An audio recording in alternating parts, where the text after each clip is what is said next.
성령의 하시는 역사가 갑절이나 내게 있게 하소서 하는지라. 아멘. 오늘 성경에 나오는 엘리사의 스승이 엘리야입니다. 이름이 비슷해서 좀 혼동할 것 같은데 엘리야가 스승입니다. 이 엘리야는 아합 왕 때 우상을 섬기는 왕과 함께 영적인 전쟁을 목숨 걸고 했던 분이에요. 아합 왕의 왕비가 이세벨인데 엘리야를 미워해서 죽인다고 군인을 급파하니까 엘리야가 도망가서 하나님께 나 이제 생명을 거두어 주십시오. 죽고 싶습니다. 하나님께 그렇게 실망해서 기도했더니 하나님이 아니다. 네가 할 일이 있다. 엘리야한테. 그러면서 그 할 일을 말씀하신 것 중에 너를 대신할 선지자를 세워라. 그래서 하나님이 지명해서 엘리야 대신 세워지는 선지자가 엘리사입니다. 그런데 오늘 우리가 읽은 열왕기하 2장 말씀은 엘리야가 엘리사를 후계자로 선지자로 세우는 과정의 말씀에서 하나님의 우리에게 주시는 말씀을 듣게 하십니다. 엘리야와 엘리사가 길갈에 있었습니다. 길갈이라는 마을에. 그런데 엘리야가 갑자기 제자 엘리사 보고 하나님이 나를 베델로 보내신다. 너는 여기 머물러 있어라. 그러시는 거예요. 너는 여기 머물러 있어라. 그래서 엘리사가 선생님이 말씀하시면 네, 알겠습니다. 그래야 되는데 엘리사가 선생님한테 우리식으로 좀 의욕해서 말씀드리면 선생님, 제가 맹세하지만 죽어도 선생님을 따라가겠습니다. 이렇게 다짐이 확고한 거예요. 그랬더니 엘리야 선생님이 그래도 안 된다. 그러지 않고 아무 말도 안 하시고 엘리사를 데리고 가시는 거예요. 베델에 갔어요. 그 베델에 갔는데 거기에도 엘리야 선지자 제자들이 있었는데 그 제자들이 엘리야한테 가지 않고 엘리사한테 쫓아와서 어이 엘리사, 자네 선생님이 하늘로 올라가는 거 몰라? 왜 그분 따라가려고 그래? 그 시대 분위기가 엘리야 스승이 어느 날 갑자기 훅 하늘로 올라간 게 아니라 그 분위기를 성경에 죽음을 보지 않고 하늘로 올라간 분이 엘리야와 에녹 둘이거든요. 그러니까 엘리야가 하늘로 올라가는 게 분위기 속에 다 있었던 것 같아요. 그래서 2장 1절 시작할 때도 여호와께서 회오리 바람으로 엘리야를 하늘로 올리고자 하실 때 그런 분위기예요. 그러니까 선지자의 제자들이 엘리사 보고 야, 너 그 엘리야 선생님 시대가 끝나가 거기 왜 자꾸 따라가려고 그래? 거기 가면 닭 쫓던 개처럼 허망해져. 그만 가. 그랬더니 엘리사가 다른 제자들 보고 가만히 있어. 조용해. 난 따라갈 거야. 그러는데 여전히 베델에서도 엘리야 선생님이 엘리사 부르시더니 네, 너 여기 베델에 머물러 있어라. 하나님이 나를 여리고로 보내신다. 그러시는 거예요. 그런데 거기서도 여전히 엘리사가 선생님, 제가 맹세하지만 죽어도 선생님을 따라가겠습니다. 그렇게 다짐하는 거예요. 여전히 선생님이 안 된다니까 그러지 않고 또 데리고 가세요. 여리고 도착했어요. 여리고에 엘리야 선생님의 선지자의 제자들이 또 누르더니 여전히 엘리사한테 와갖고 엘리사, 우리 선생님 엘리야가 하늘로 올라가실 때가 됐어. 선생님 따라가면 아무것도 없어. 지금 이제 어떻게 엘리야 이후를 계획해야지. 왜 거길 자꾸 따라가려고 그래? 그랬더니 조용해. 근데 여전히 엘리야 스승이 말씀하시는 거예요. 엘리사, 하나님이 나를 요단강으로 보내신다. 너는 여기 머물러 있어라. 그러시는 거예요. 그랬더니 거기서도 똑같이 엘리사가 선생님, 제가 맹세하지만 선생님을 죽어도 따라가겠습니다. 그랬더니 또 엘리야 선생님이 데리고 요단강까지 간 거예요. 그 다음에는 요단강에 가까이 왔는데 이게 어떻게 되나 보려고 선지자 제자들 50명이 뒤를 따라왔어요. 그 얘기를 또 써놓는 거예요. 그 엘리야와 엘리사가 요단강가에 있는데 이렇게 50여 명의 제자들이 보니까 엘리야 선지자가 겉옷을 벗더니 둘둘 말더니 요단강을 탁 치니까 요단강이 쫙 갈라지고 엘리야와 엘리사가 거기를 마른 땅 걷듯이 건너가는 거예요. 그러더니 물이 합쳐요. 놀라운 일이잖아요.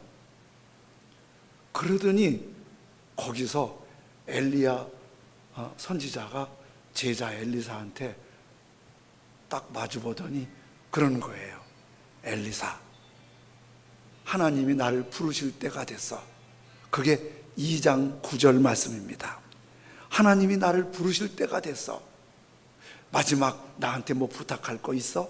그랬더니 제가 뒷부분만 했는데 엘리사가 이르되 당신의 성령의 하시는 역사가 갑절이나 내게 있게 하소서 하는지라. 엘리사가 선생님이 너 나한테 뭐 부탁할 거 있어? 내가 어떻게 해줄까? 그랬더니 마지막 하늘로 올라가시기 전에 선생님한테 성령의 하시는 역사 갑절을 원합니다. 그런 거예요. 여러분, 우리가 지금 9월 달에 엘리사를 관심 있게 본 거 기억하시죠? 엘리사가 아람의 특수부대가 엘리사 잡으러 왔어요. 근데 잡으러 왔는데 군인도 없고 싸울 능력도 없는데 아무런 걱정하지 않아요. 그리고 심부름하는 친구한테 그렇게 말해요. 우리와 함께한 하나님의 군대가 저 아람 특수부대보다 더 많아. 진짜 하나님의 군대가 아람 군대를 확 눈을 어둡게 해서 아람 군대 꼼짝 못하게 했어요. 엘리사는 나와 함께 하신 하나님의 군대가 더 많다는 믿음의 생각을 한 사람이에요. 믿음의 생각. 수넴 여인이 아기를 못 낳는 집안이에요. 그래서 아들 한번 낳고 싶은데 못 낳아요. 그런데 엘리사는 그런 분위기 다 알면서도 믿음의 마음으로 말을 해요. 네가 이맘때 아들을 낳으리라. 도저히 안 되는 일이었거든요. 근데 믿음의 마음으로 두려움 없이 말했더니 그 믿음에 흔들리지 않는 믿음의 마음이 정말 아들을 낳았어요. 사마리아 성이 아람 군대의 포위를 받아서 공성전으로 엄마가 자기 아기를 삶아 먹을 만큼 비참한데 엘리사는 믿음으로 말을 했어요. 한 달도 1년 후도 아니고 내일 이맘때 밀가루와 보리가 넉넉하리라. 또 그대로 됐어요. 그대로 됐어요. 엘리사는요, 믿음으로 생각하고 믿음의 마음으로 두려움 없이 든든하고 믿음으로 말을 하는 거예요. 우리 훈련받은 분들 중에서 딘 셔만의 영적 전쟁이라는 책을 읽어보신 분들이 꽤 계세요. 그 책에 딘 셔만은 사람에게 영적 전쟁의 고지가 3개 있다고 그래요. 하나는 생각. 이 고지, 생각의 고지를 뺏기면 인생이 위험해요. 가룟 유다에게 예수님 팔려는 생각이 예수님을 팔고 가룟 유다 인생을 비참하게 한 거예요. 또 하나의 고지가 마음이에요. 여러분, 요즘 우울증으로 고생하는 분들 상당히 많아요. 마음이 무너진 거예요. 운동하고 몸만 건강하면 되는 게 아니라 마음이 무너져 갖고 젊은 날에 인생이 무너진 사람이 얼마나 많은지 몰라요. 그런데 엘리사는 그 마음이 수많은 적군 앞에서도 군인 하나 없어도 하나님을 믿는 마음으로 사자같이 담대해요. 또 하나는 입술, 말이에요. 말을 복 있게 하면 복이 열려요. 말이 저주하고 가시도 치고 상처도 주고 악하게 말하면 그게 나한테 고통이 되는 거예요. 그런데 엘리사는 생각도 마음도 입술도 마귀에게 점령당하지 않고 하나님이 엘리사의 입술을 복 있게 하셔서 말하는 게 복이 되게 하셨어요. 엘리사의 마음을 붙드셔서 벌벌 떨고 두려울 상황인데 두렵지 않은 담대한 마음을 주셨어요. 그 생각이 믿음이에요. 엘리사가 생각과 마음과 입술이 마귀한테 빼앗기지 않는 비법을 오늘 말씀에서 보여주세요. 어떻게 하면, 이제 엘리사 2장 9절은 사역이 시작하는 거예요. 선생님한테 사역의 길이 열리는 거예요.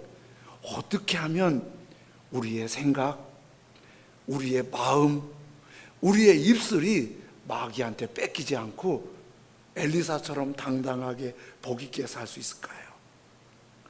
한 가지는 멈추지 않는 기도예요. 이 엘리사가 엘리야를 따라갈 수 있는 분위기가 아니에요.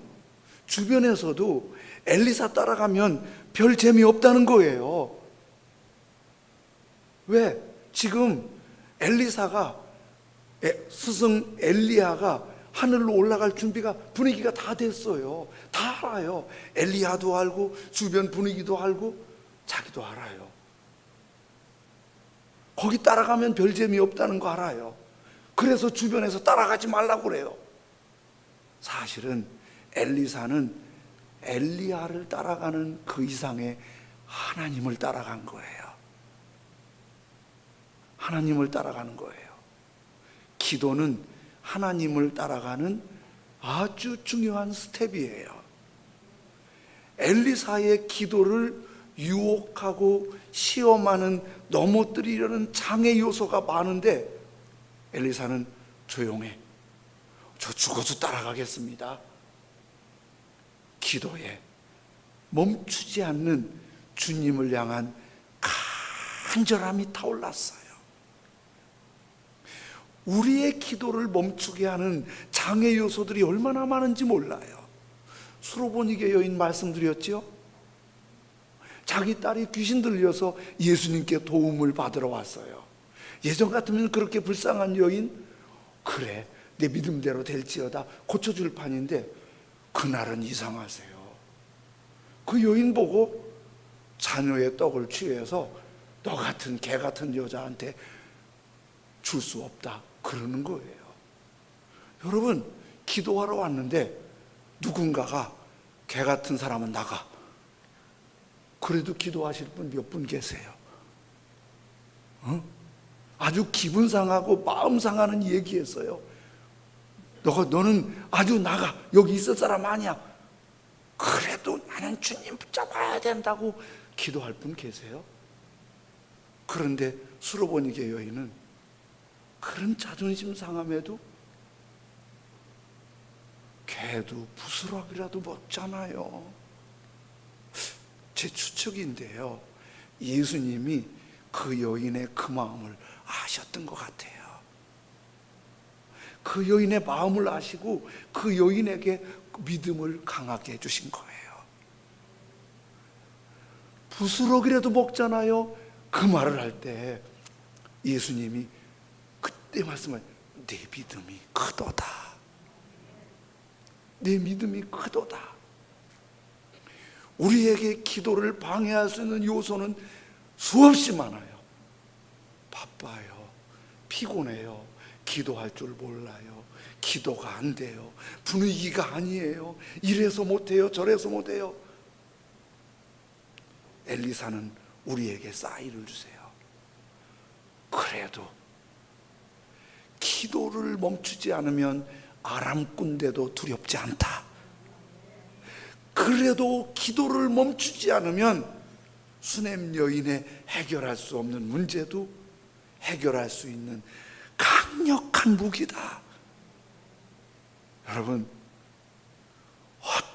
어떤 장애와 시험과 유혹이 있어도 기도를 멈추지 않는 사람은 엘리사의 강력한 무기가 내 무기가 되는 거예요. 또 한 가지는요, 여러분, 엘리사가 볼 때 엘리야 시대가 끝나가요. 엘리야 시대가 끝나가잖아요. 그럼 다음 시대를 준비해야 돼요. 그러면 엘리사가 다른 선지자들처럼 엘리야를 따라갈 게 아니라, 엘리야는 어차피 하늘로 올라갈 거니까 사람을 만나고 앞으로 대책을 세우고 시스템을 만들고 어떻게 좀 노력을 해야 될 거 아니에요. 우리 그렇게 하잖아요. 무슨 일이 있으면 비즈니스를 해도 무슨 프로젝트를 해도 다 하잖아요. 그런데 엘리야가 그쪽에 신경을 쓰지 않고 엘리야를 따르는 것은 노력보다 기도가 더 강력한 무기라는 사실을 고백한 거예요. 우리 어떠세요? 내가 하는 비즈니스에 내 기술보다 기도가 더 중요하다고 생각하시나요? 내가 자녀를 기르는데 내가 자녀를 기르는 사랑보다 주님께 기도하는 게 더 중요하다고 생각하시나요? 엘리사가 이렇게 따라가는 것은 다른 방법보다 내게 기도가 더 중요하다는 거예요. 페르시아에 하만이라는 총리가 있었어요. 굉장히 똑똑하고 실력 있는 총리예요. 그런데 이 하만 총리에게 미운 사람이 있었어요. 기도하는 하나님의 사람들이 너무 미웠어요. 모르드게를 중심으로. 그래서 그냥 미운 거로 끝내지 않고, 우리 살다 보면 미운 사람이 있을 수 있잖아요. 그냥 접어두세요. 죽이려고 달려들지 마세요. 하만은 권력이 있으니까 그 미운 모르드게 그룹 하나님의 사람들을 죽일 계획을 세웠어요.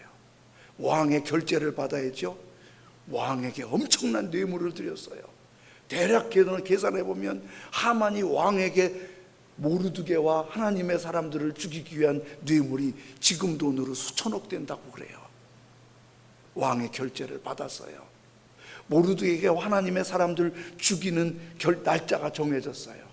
참모들을 모으고 모든 정치인들을 모아서 그 모르드게와 하나님의 사람들 죽이는 계획을 철저하게 세웠어요. 그때 모르드게는 고향의 앞에 쥐처럼 할 수 있는 게 아무것도 없었어요. 권력도 없어요. 에스더한테 부탁해보지만 자기도 아무것도 할 게 없다고 금식기도 하겠다는 거예요.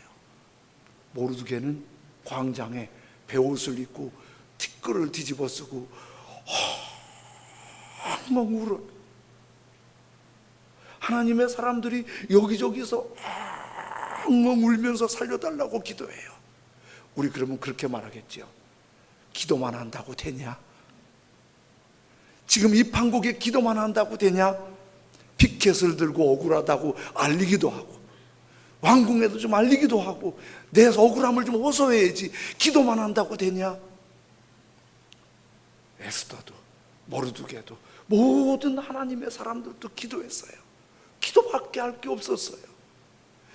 하만 총리의 전략에 기도하는 모르드게와 하나님의 사람들에게는 아무런 희망이 보이지 않았어요. 하만이 결국 모르드게를 내일이면 죽이려고, 그 당시 관습이 원수를 죽이면 기념으로 목을 잘라서 자기 집에 높은 장대를 세우고 그 꼭대기에다가 머리를 매다는 게 관습이에요. 지금 생각하면 끔찍하잖아요. 그래서 왕궁의 전쟁이 이기면 왕궁에 깃대를 세워놓고 적장에 머리를 쭉 걸어놓는 게 그게 아주 자랑이었어요. 그래서 하만 집에 높은 장대를 세우고 내일이면 모르드게를 죽여서 머리를 저 위에 달려고 다 계획 세우고, 그 다음날 아침 일찍 왕에게 모르드게 처형 결제받으러 갔어요. 그런데 전날 밤에 왕이 마음이 변했어요. 예전에 왕을 암살하려는 음모자들을 신고한 모르드게를 알게 한 거예요. 모르드게 처형하러 왔는데 왕이 모르드게에게 상을 주라는 거예요. 그러면서 반전이 되더니 하만이 그 장대에 죽고 모르드게가 총리가 됐어요. 그렇게 전략이 탁월한 하만은 다 무너졌어요. 기도하는 모르드게는 다 얻었어요. 기도가 우리의 수고나 지혜나 전략보다 더 우선입니다. 맞잖아요? 기도가 더 우선이에요. 엘리사는 그걸 알았어요. 가지 말라고 만류해도 아니요, 나는 가야 된다고, 하나님을 따라간다고. 오지 말라고 해도 아니요, 나는 따라가야 된다고, 난 기도해야 한다고, 난 하나님이 붙드셔야 된다고. 여러분, 기도가 우선입니다. 기도를 놓치지 않으면 하나님이 붙드십니다. 한 가지 더. 이제 엘리사가 길갈에서 베델, 베델에서 여리고, 여리고에서 요단강까지 오는 그 과정에서 정말 쉽지 않았어요. 가지마, 오지마. 그런데 가는 거 이거 쉽지 않잖아요. 분위기가. 요단강에 왔어요. 그리고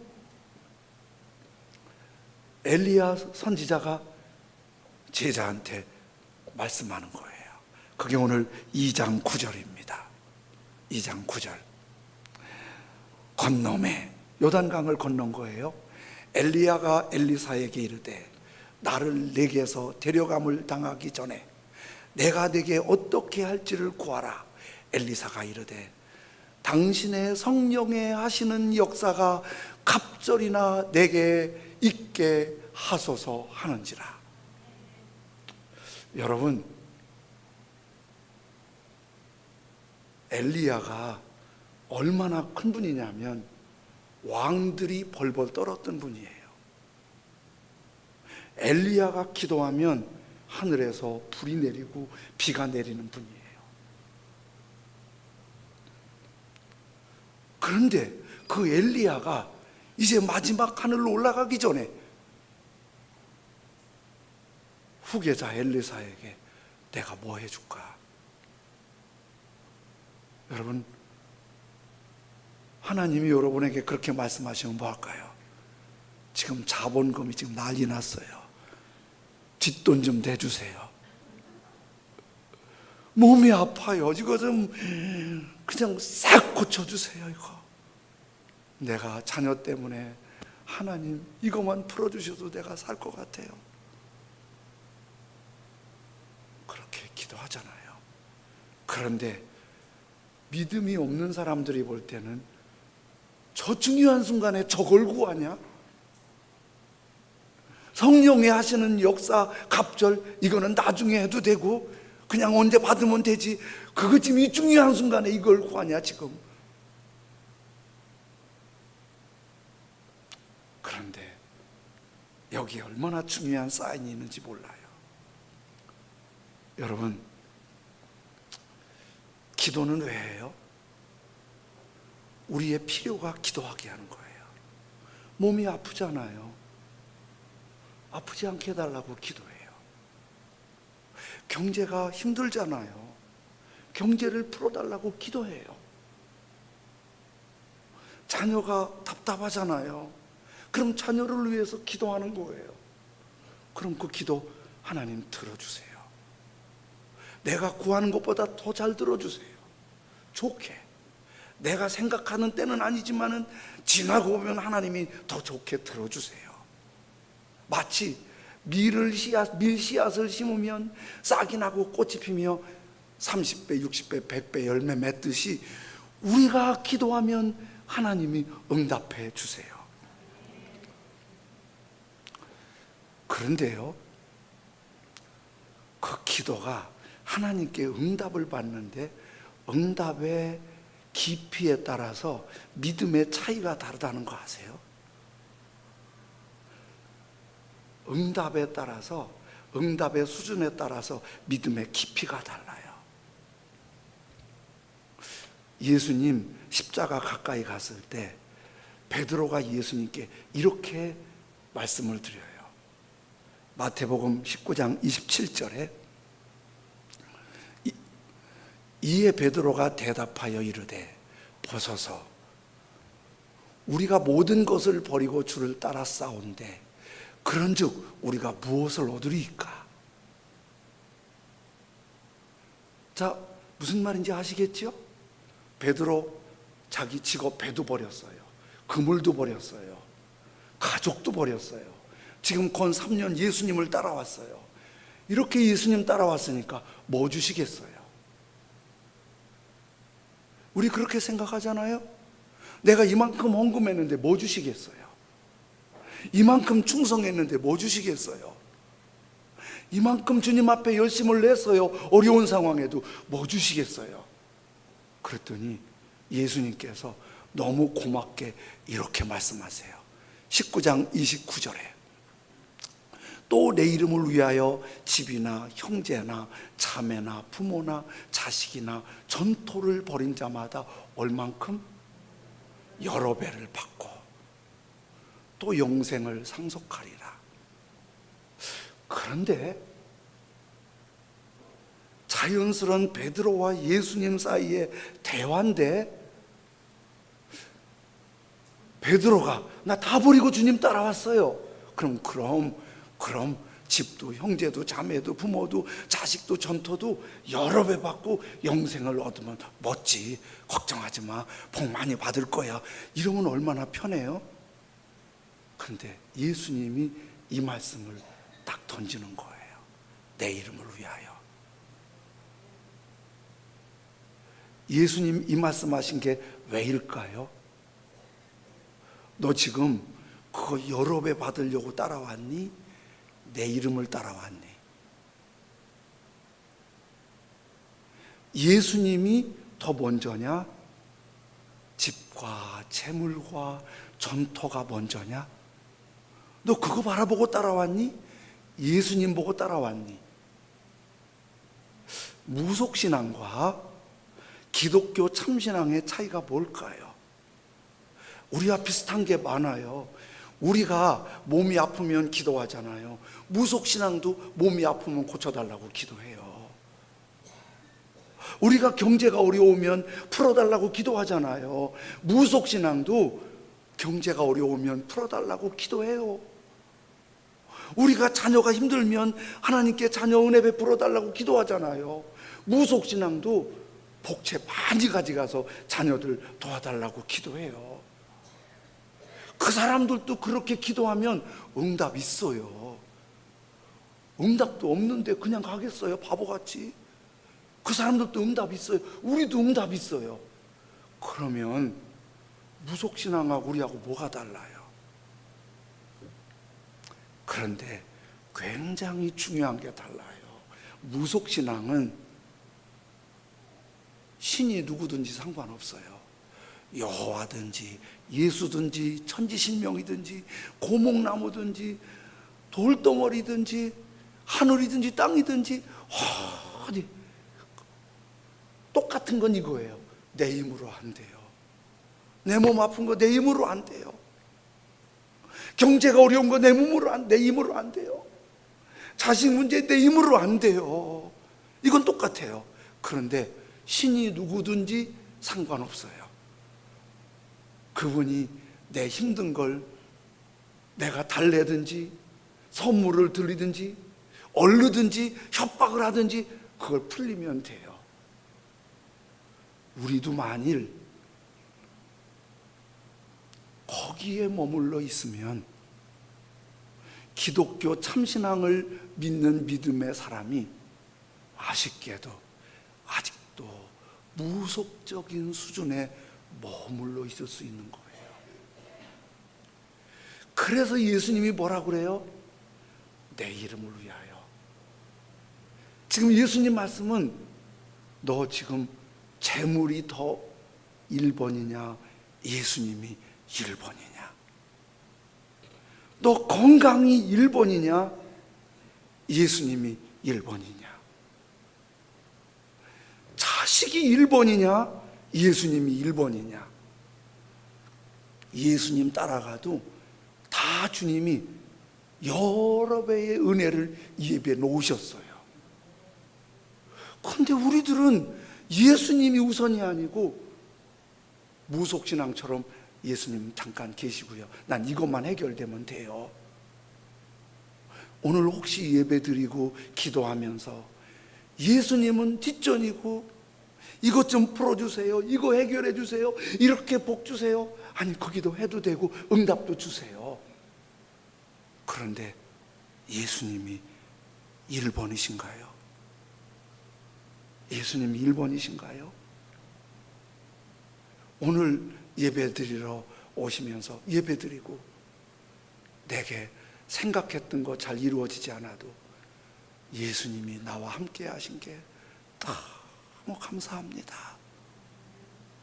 새벽 기도 왜 하세요? 큐티 왜 하세요? 오늘 또 응답 주시고 길이 잘 열리도록, 예, 그런 것도 있어요. 예수님 잊어버릴까 봐서, 예수님 놓칠까 봐서, 예수님 잊어버리고 살까 봐서.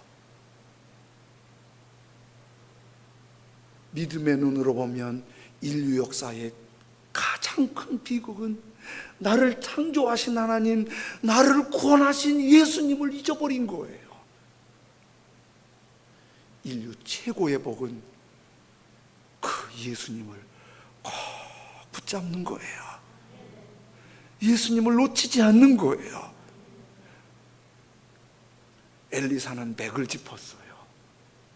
그래서 그 중요한 순간에 내가 어떻게 해줄까?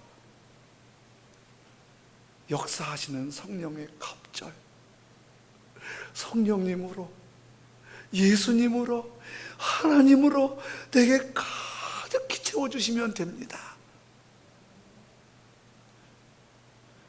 예수님으로, 성령님으로, 하나님으로 내 안에 가득히 채워주시면 됩니다.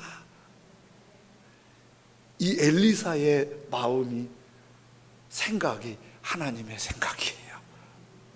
마음이 하나님의 마음이에요. 혼란한 시대에 흔들리지 않아요. 입술에 하나님의 능력에 있는 말이 나오게 되는 거예요.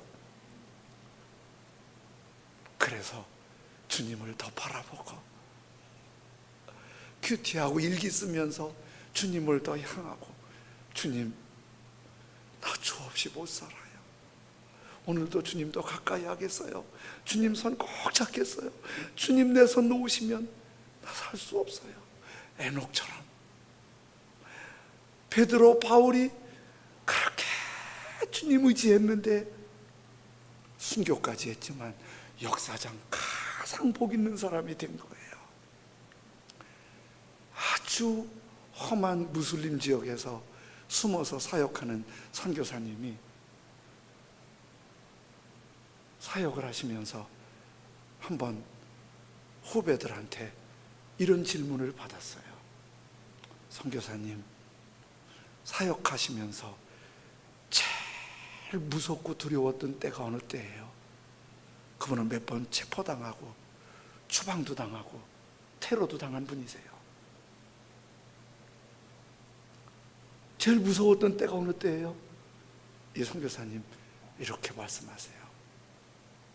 체포당해서 감옥 갔을 때도, 추방당했을 때도, 테러를 당했을 때도 하나 두렵지 않았습니다. 내가 제일 무섭고 두려울 때는 하나님의 임재가 느껴지지 않을 때, 하나님의 임재가 느껴지지 않을 때, 그때 씨름하면서 하나님을 찾고 갈망했습니다. 여러분, 하나님이 함께 하시지 않아도 편안하세요? 하나님의 임재를 느끼지 않아도 걱정이 없으세요? 예수님을 바라보지 않아도 불안하지 않으세요? 주님의 임재가 느껴지지 않을 때 가장 무섭고 두려웠다고 그래요. 이게 정답입니다. 이게 엘리사입니다. 그러면 하나님 없이 살 수 없는 사람은 생각, 마음, 믿음이 엘리사처럼 돼서 그 무엇도 두렵지 않은 믿음의 장부로 복의 사람이 될 줄로 믿습니다. 우리 찬송 440장 드리겠습니다. 어디든지 예수 나를 이끌면, 어디든지 예수 함께 가려네. 예수 함께 아니 가면 낙이 없고, 예수님과 동행하면 겁없네.